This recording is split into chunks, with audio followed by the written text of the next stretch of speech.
Okay, guys. Okay, Shabash, you have 1 more minute to discuss about that. Namaz khasub kala vede ki.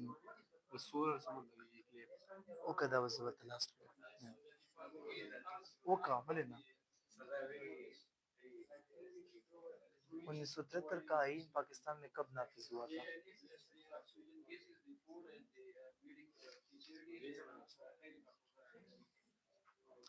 Objective resolution Pakistan में कब आया था? ये करारदाद मकासद के हवाले से करारदाद मकासद पाकिस्तान में कब आया था?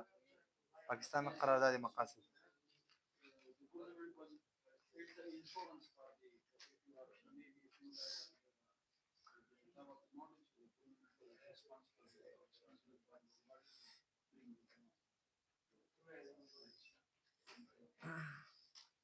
Okay, have you done these topics? Okay, now let's go on. Let's go forward to the next topic. Is I will write it down on the board, and you guys will focus it. Focus in. So I request you all, guys. I request you all that kindly give me your proper and deeper concentration, so you guys will betterly understand it, and that will help you to understand all these scenarios. By the way, let me tell you about that. Today I will discuss with you personality elaboration. In the section of personality elaboration, I always discuss with you some of the historical personality figures that has tributed, that has contributed, that has achieved something in the history of Muslim world and as well as all across the globe. So right now, as you know, it betterly understand that we have started this series from Socrates, then we talked on Plato, then we talked on Aristotle, then Alexander the Great, then Ashoka the Great. We then arrived Jesus Christ, then we discussed about, the Prophet Hazrat Muhammad, peace be upon him. Then after we discussed Hazrat Umar Raziallahu Ta'ala anhu, Hazrat Abu Bakr Raziallahu Ta'ala anhu, Hazrat Osman Raziallahu Ta'ala anhu, and then after Hazrat Ali Raziallahu Ta'ala anhu. Yesterday we discussed about the famous Muslim general Mahmud of Ghazni. Today we will talk about, one of my favorite, most rated, most rated general, Shahabuddin Gori. I will talk in detail about his life achievement, his lifeline, his lifetime, his timeline, all that about thing. So give me your full concentration and attention in order to understand what did I want to tell it to you, and what actually I want to deliver it with you. By the way, Shahabuddin Gori. Sometimes it's called Gauri, sometimes it's called Gauri. So both pronunciation is right because it's actually pronounced both way. By the way, he was born in 1150. Just imagine 900 years back from now. 1150, he was born there in the mountain of Gaur. Gaur is actually a place in Afghanistan, a mountainous place in Afghanistan. So he was born there, and he was actually a landlord. What is the meaning of landlord? He was the son of a feudal lord, the son of a rich family. And his elder brother, was also a general, was also a very dynamic personality. So he spent all his life, his life was completely driven by his father and then after his elder brother. So he was deeply inspired, deeply motivated by his elder brother. By the way, he has been termed in history as Shahabuddin Gori.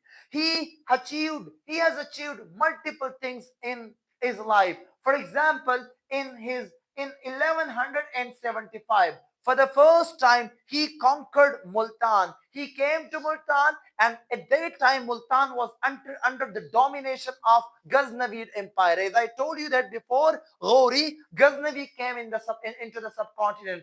Ghaznavi came into the subcontinent in 998, or very nearly to 1000.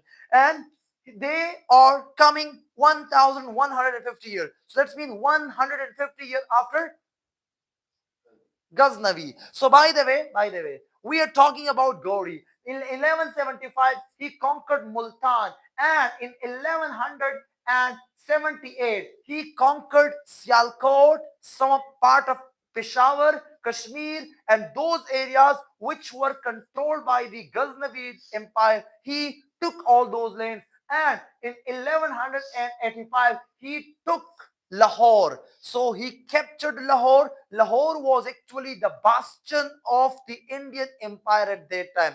Lahore was the center of civilization at that time. Lahore was the masterpiece. That was a master city of that era. So anyone who was controlling Lahore, he was those empire, or they were controlling the whole subcontinent. And Lahore was the gateway for Delhi. Lahore was the gateway for India. Anyone who controlled and take Lahore, conquering India becomes very easier and efficiently for them. So he took control of the Lahore at that time in 1185. So at that time, he was so much dynamic leader because, unlike Ghaznavi was coming to India, invading India, taking money. He was converting Muslims, converting non-Muslims into Islam, and he was doing some best things for Islam. But unlike Ghaznavi, Shahabuddin Gauri was focusing on education, focusing on establishing institution,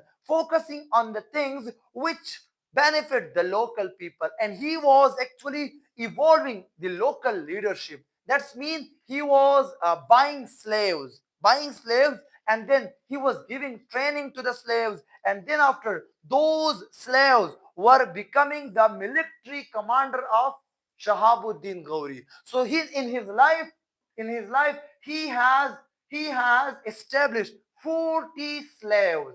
40 slaves. One unit of one 40 soldiers unit of slaves.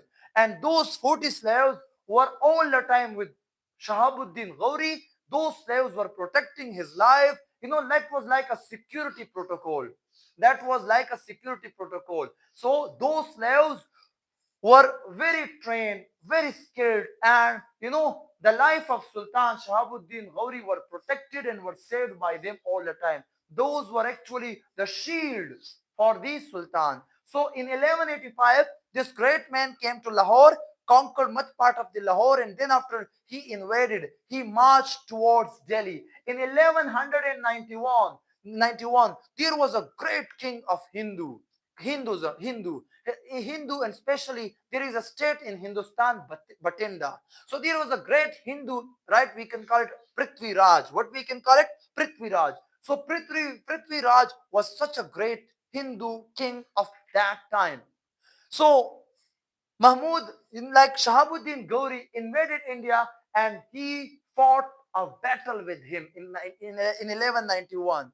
And unfortunately and unluckily, Muslim army were defeated, and Muslim army lost that war. When Shahabuddin Gauri lost this war, so he forbade. Do you know what is the meaning of forbade?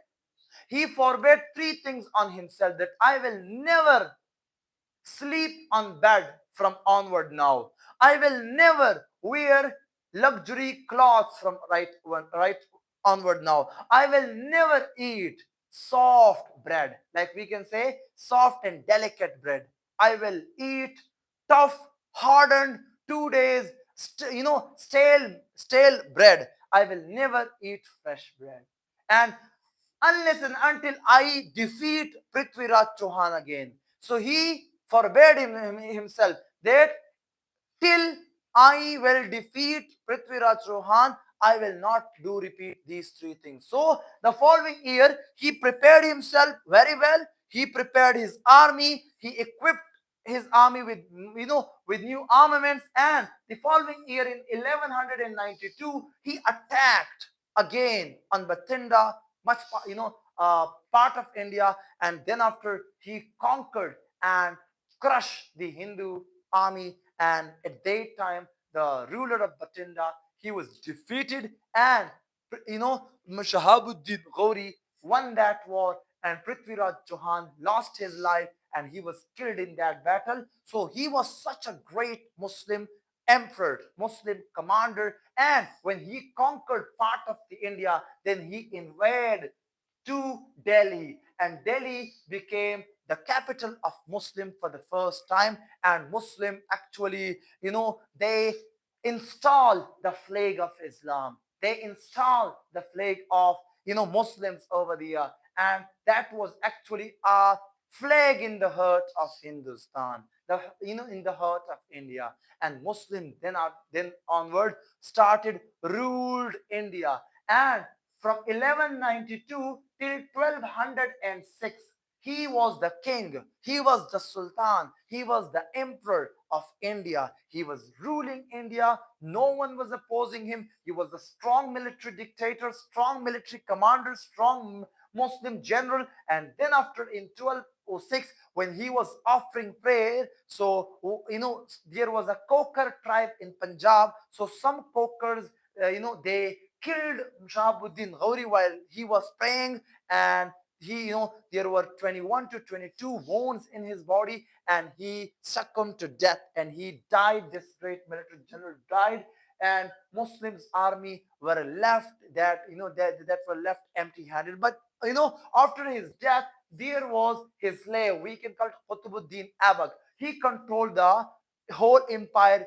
He controlled the Hindustan, and then on the territory of Hindustan, the Muslim army ruled from 1206 till 1858. So you count right now these years, 850 years. The people of the followers of Islam, we Muslims ruled India more than 805 years. So by the way, this is just because of the military dominance, military supremacy of Muslims army, and they were very strong in fields, in battlegrounds, not in PUBG ground. So that's why they ruled the whole India, the whole subcontinent, and no one could even dare to stand in front of them. And that was their winning point. That was the point when Muslims arise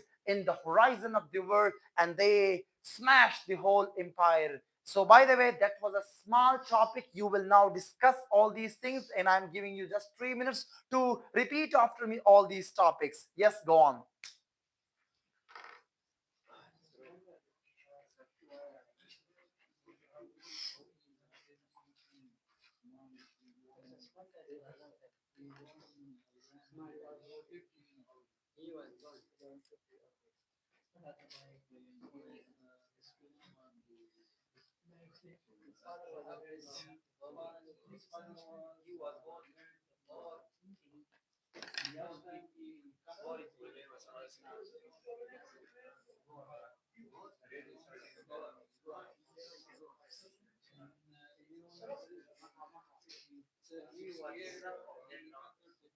और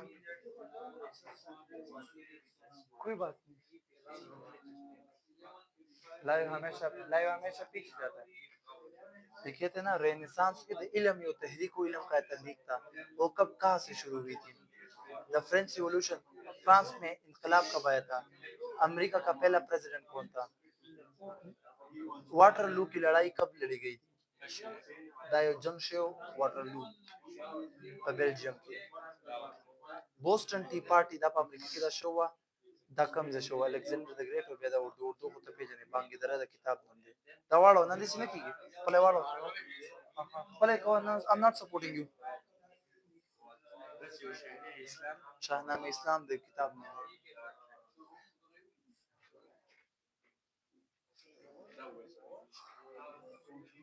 The US impose what tariffs? امریکای چې کوم دی پاکستان باندې څومره پرسنټ ټیرف وسوس لګولې؟ The current finance minister of Pakistan का मौजूदा वजीर खजाना कौन है?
Okay, guys, just give me your attention. Just give me your attention a little bit more.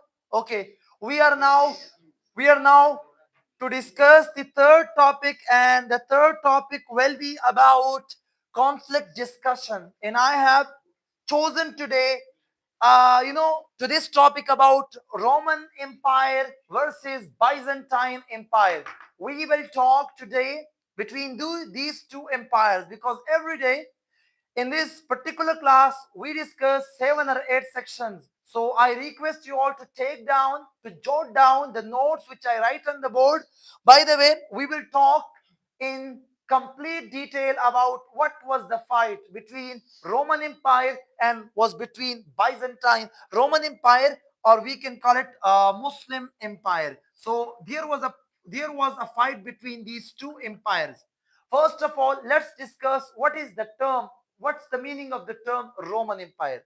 Roman Empire was a huge empire, was a huge empire that exists in the west of Europe, whole Europe, and eastern part of Europe. Its capital was Rome. What was its capital? Its capital was Rome, and it was built by Augustus the Great. Augustus was the first king of Roman Empire. And then after, Roman Empire splits into two divisions in 395. The Eastern Roman Empire is called Byzantine Empire, or we can call it in Urdu Byzantini. And on the Western Roman Empire, that's finished, that's terminated, that is actually extended very soon. So actually, I'm going to talk about Byzantine Empire and Muslim Empire. As you know it well, in 395, Roman Empire has converted into Byzantine Empire. 395. Hazrat Muhammad, peace be upon him, was born in 571 AD. And the first revelation that he received upon the Archangel Jibreel, was on 610. What was the year? 610. When he was 40 years old. So at that time, there was a great empire that's called Byzantine Empire, or you can also call it Roman Empire. So at that time, one side Roman Empire, on the other side in Iran, Persia, there was a Persian Empire. Muslims were very weak.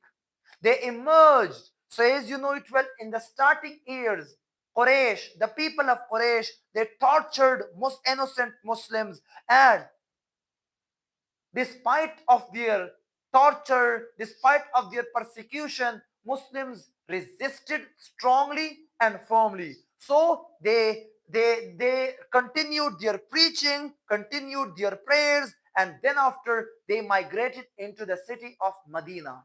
Where Allah gave strength to Islam, where Islam has become, the one of the most influential and one of the most famous, one of the most successful, one of the most notable religion of the globe.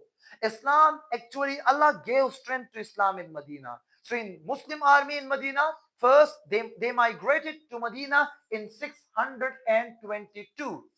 So first they fought a battle of Badr in 623, battle of Uhud 624, battle of Trench 625, battle of Hunain, battle of Khaybar, battle of all these battles you have known about it.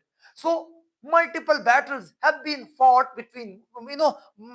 have been fought by Muslims for the strength of Islam, for the sake of preaching, for the sake that Islam must prevail all Arabia. And then after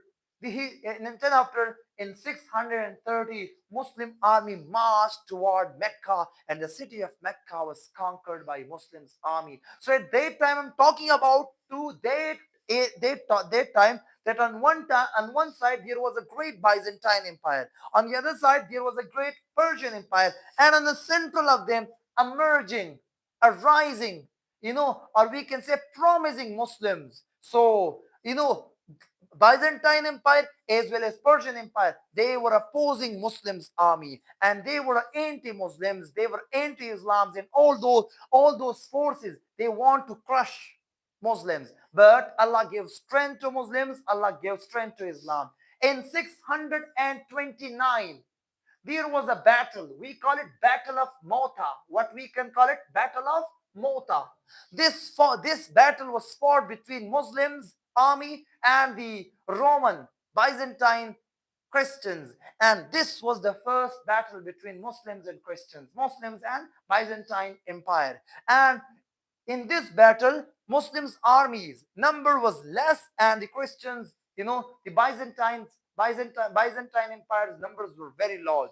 Despite of the less number, Muslim army won this war, and this was the first major glory, major uh, win for the Muslims. And then after, in the rule of Hazrat Umar Raziallahu Ta'ala Anhu in 636, there was another war, Battle of Yarmouk. Yarmouk was one of the most important chapter, one of the most important war in the history of Islam. Because in the Battle of Yarmouk, on the other side, there was the king of Byzantine Empire. We can call it Hercule. What we can call it in Urdu? Hercule, but in English, Hercules. And on the Muslim side, there was Hazrat Abu Ubaidah bin al-Jarrah and Hazrat Khalid bin Walid. Those were the leaders. Those were the commanders. Those were the, those were the actually military generals of Muslims army. And then after they marched toward the Byzantine Empire and they crushed their forces, and the Byzantine Empire fled from the battleground and they lost the war. Muslim won it, and then after Muslim took the charge of Damascus, जो दमिश्क है ना, Iraq का शेर, Muslim took control of Damascus. Then Muslim take Jerusalem. Do you know Jerusalem?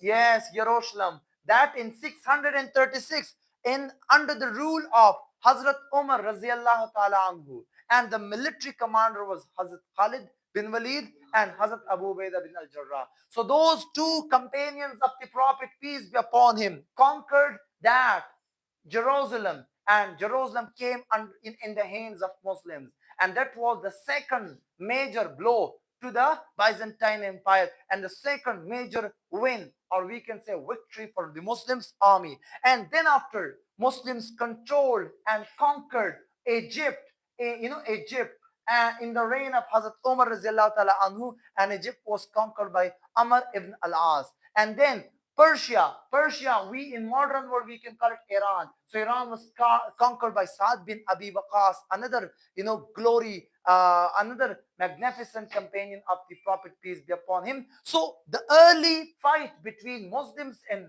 Byzantine Empire was purely religious. They were fighting for the divine cause and purpose, and on all those battles, Muslims army have won all those wars and battles, and Muslim army were victorious. So all of you have just only 2 minutes to discuss all these topics.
Okay, now just hang on, just hang on, just hang on, and now give me your attention.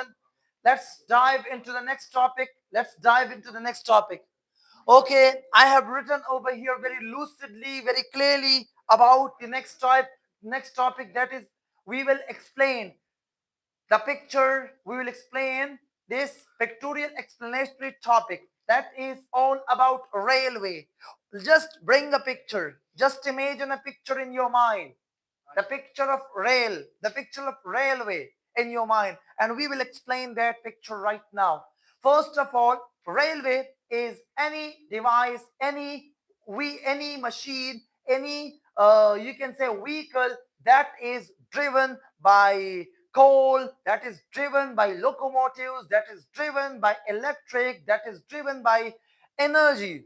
And railway has numbers of, we can call it, number of, we can say, boxes, and it has number of cars, and it has the capacity to carry hundreds and even thousands of passengers, even tons of goods to from one place to another place. So it's a very magnificent invention of the modern world. First of all, the world's first railway has been, before industrial revolution, or you can call it in 1600. In 1600, just 400 years back, people were using horse carts. Do you know what is the meaning of horse carts? They were using horse carts for the purpose, for the sake, for the purpose to, to drive, or to, for the purpose of transport, to exchange things from one place to another place, to carry tons of goods from one place to another place, but their capacity was very less, was very limited. So then after, in 1800th century, in 19th century, at that time, in Britain, in UK, the world first railway the world first railway engine has been invented. And then after, the world first railway has been invented in England. In England. So England is the host, is the inventor of the railway. They developed railway. They worked on railway. They designed it, they improved it, and all the things, all the technology was carried by them, because at that time they were the global powers, they were the superpowers, they managed all those things. By the way, in 1813, the world's first railway track and railway vehicle has been started in the city of London, and then after it exported to USA, and then after it came to India, Hindustan, like India and Pakistan, in the year of 1853, when our viceroy at that time was Lord Dalhousie. Who was at that time? Lord Dalhousie. Lord Dalhousie was the Governor General of India at that time. He was the King of India at that time. You can also consider it. So Lord Dalhousie's governorship, and in 1853, railway has come to India, in subcontinent India, and from then onward, Britain, UK has used railway for the purpose of loot, for the purpose of destruction, because they want to deploy army, they want to mine our important golds, minerals, and all that things, and they were taking all those things to England, where they were making and designing the things, and then they were selling all those things again to us. So they built railway for their good purpose, for their interest, not for the people's interest. Yes. By the way, they have built a very complex and complicated network of railways in Pakistan and India. But I want to tell you a very important story of railway. Have you ever heard about USA? USA is a country which was not a superpower in 1905. It was not a superpower. It was fair enough powerful country, but not a superpower. It was not even close to Germany, not even close to France, not even close to Italy at that time.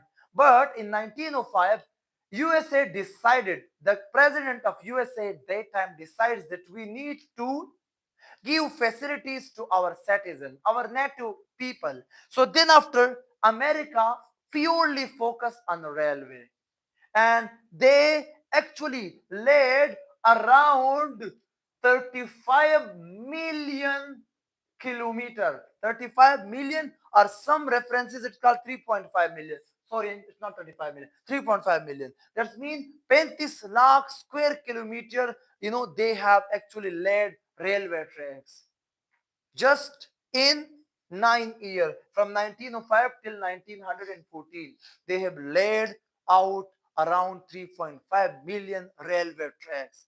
In Pakistan, when we got independence in 1947, we had 8,800 kilometer railway tracks. But in 2026, 2nd January, we have only 7,500 kilometer. The 500 kilometer, we sold it out to Kabadiano. We have sold it out to lumbermen. And that is actually the reason we are not improving. We lumbermen. We are not improving. We are not going ahead. We are not technologically strong because we are not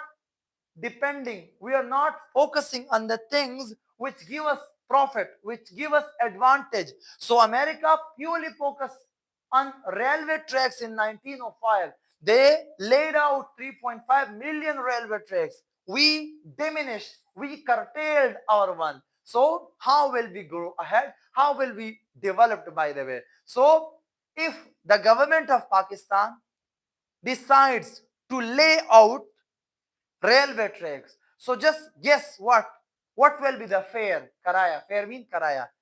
I'm writing the word over here. Fare mean karaya. Railway fare. If you want to visit, or if you want to, even you wish to go to Karachi. So from here to Karachi, the bus fare is 4,500 rupees. But if you manage to visit on train, you will only cost 1,700 rupees. That's mean half less price. But if there is a very good system of communication, good system of railway tracks, so then no one will use petrols, no one will use diesel. Everyone will go and they will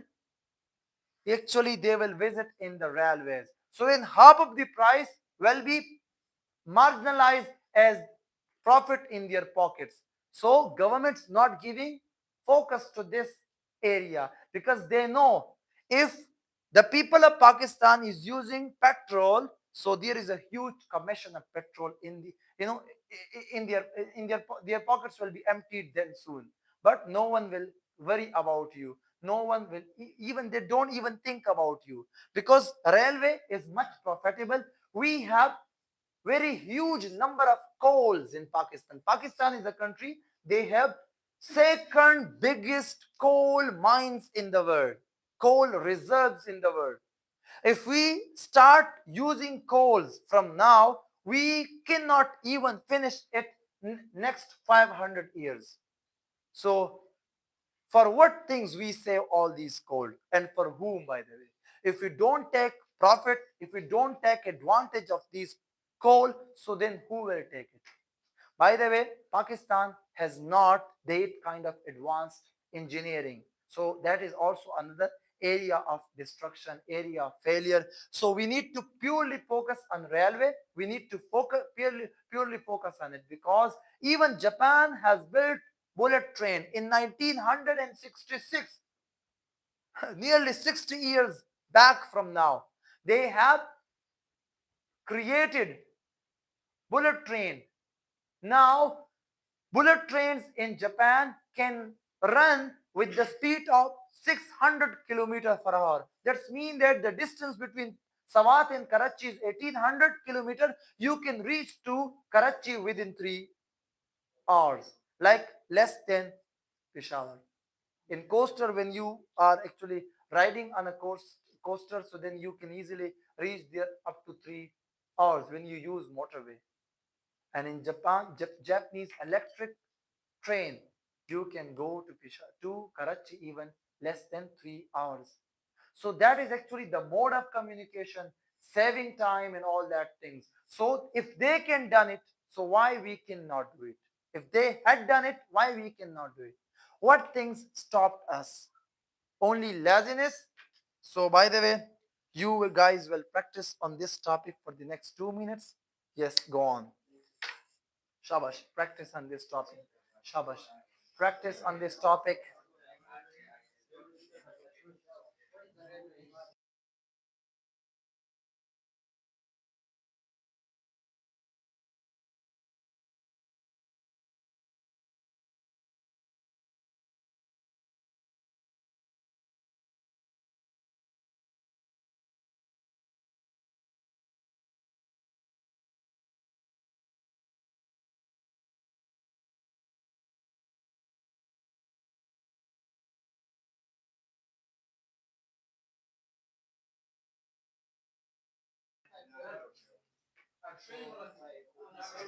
Come on. Any question, Shabash? Shabash? Yes.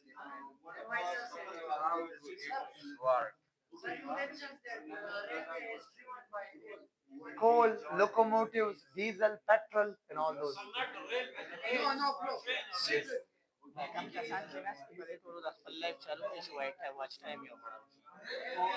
ये मतलब है वो machine.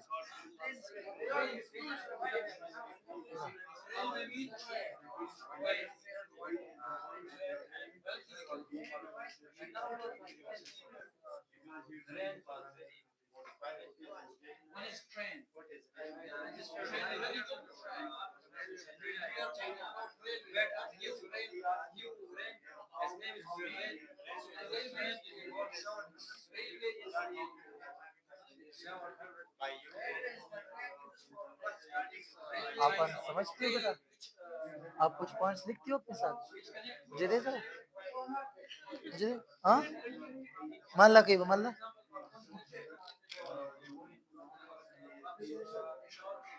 बहुत अच्छा लिखा है, बहुत अच्छा लिखा है. बट बहुत अच्छा है, बहुत अच्छा है. ये कडवड है. हाँ. बोले वक्ती वजेना ना.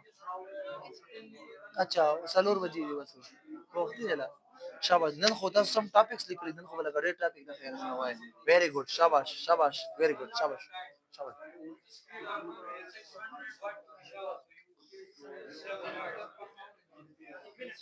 Okay, guys, just hang on. Just hang on. Just give me your concentration. Okay. I have mentioned the second last topic of today about my hobby. I will discuss, as I told you that every day we will talk on presentational topic. So right now I will discuss a presentational topics with you.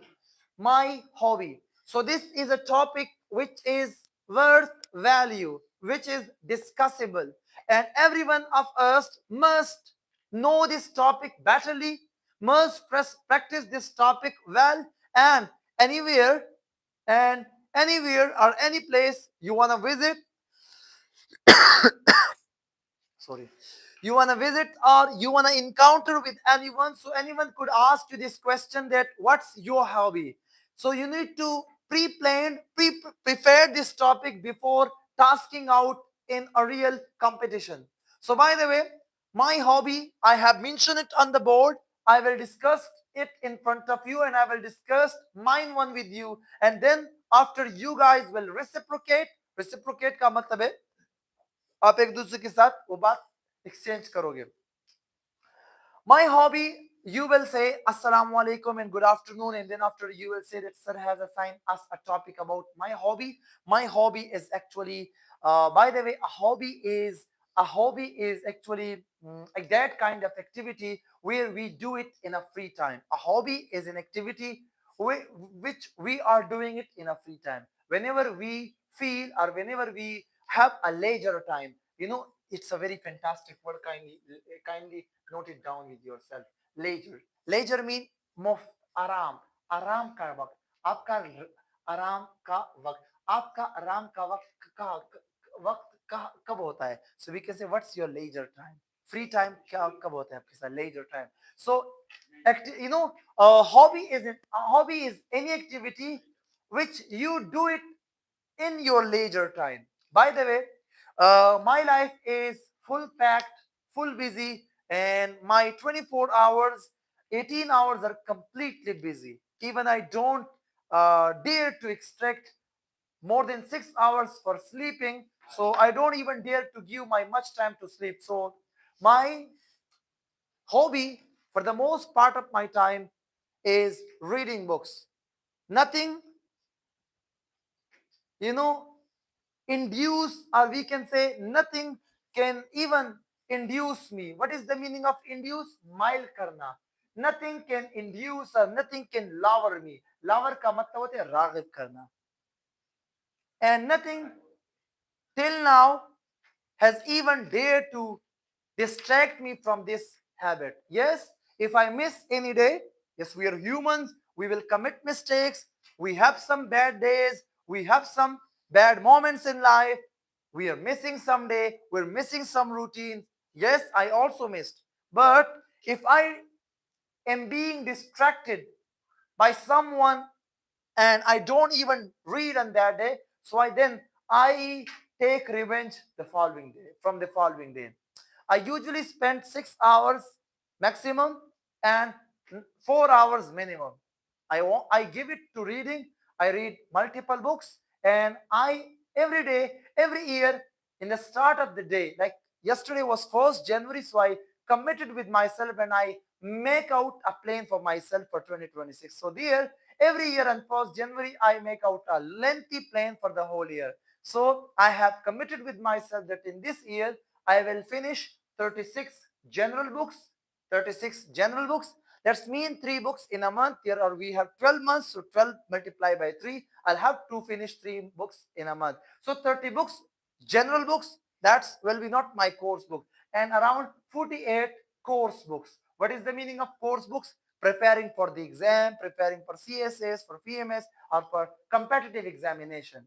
So 48 books for course or for future study and 36 for mental intellect, for mind, for building human capacity, for knowing something, for reading Shakespeare, reading Wordsworth, reading English novels, all that thing. So I'm very fascinated by them, and I'm very I'm actually also I'm awed by them. Awe mean heran ho, and I'm completely captivating by them. By the way, to share with you, I have read more than 1,000 books till now. I think 1,050 books, and if I read 36 books this year, so that will even touch 1,100. So in the end of this 2026, I will even finish, and I will finish 1,100 books. So pray for me that I read all these books. And books is the only hobby that gives me a lot of satisfaction, gives me a lot of happiness, and books are actually remedy for my health and remedy for my life, and it gives me strength, gives me compassion, give me extra energy, extra vigor. So by the way, I am impressed by books, and this is the only hobby which kicks all my excitement. So that's all for from today. So you guys will now reciprocate your hobby. अगर football खेलते हो, आप cricket खेलते हो, आप hockey खेलते हो, you will talk with yourself. Yes. And to be honest, if I discuss with you my favorite book till now in English literature, that is War and Peace, written by Leo Tolstoy, Frankenstein, Animal Farm, 1964, written by George Orwell, Why Nation Fails, and some other books, like Alchemist, written by Pablo Coelho, Coelho. So by the way, these are the most we can call it favorite books of mine. There is another one book like 21 Lessons for the 21st Century, Yuval Harari, and Robin Sharma. I have read, I think, tens of books of Robin Sharma. So by the way, some books are my favorite one, and those books are actually giving us direction for the life. If I tell you about the complete story of War and Peace, that is so much interesting books. And 1984, that was so much.